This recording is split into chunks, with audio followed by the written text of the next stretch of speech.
ήρθε η ώρα να κάνουμε το Mom Yum της ημέρας. Θα φτιάξουμε αυτό το λαχταριστό δροσερό μουσλι που σας είπα. Τρέχει σαλάκι ήδη. Με αυτά τα υλικά θα δουλέψω, αυτά έχω. Εννοείται ότι δεν υπάρχει φίξη συνταγή. Ό,τι έχει σπίτι σου βάζεις. Εγώ για σήμερα λοιπόν θα δουλέψω με αυτά. Δυστυχώς δεν έχω αμυγδαλόγαλα να φτιάξω, γιατί μου τελειώσανε τα αμυγδαλάκια τα ομά και περιμένω να κάνουν πάλι παραγωγή το τζέρτζελο. Αυτό δεν ξέρω αν το κάνετε και εσείς στους δήμους σας. Και θα χρησιμοποιήσω σόγια βανίλια, το οποίο είναι σούπερ, πολύ ωραίο γλυκό γαλατάκι, και το σοκολατούχο επίσης είναι καταπληκτικό.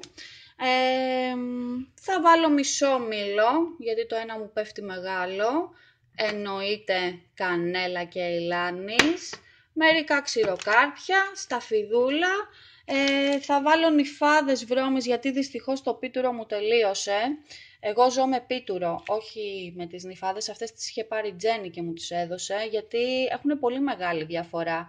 Το πίτουρο βρώμης είναι μόνο ο φλοιός της βρώμης, ενώ οι νυφάδες είναι όλος ο καρπός.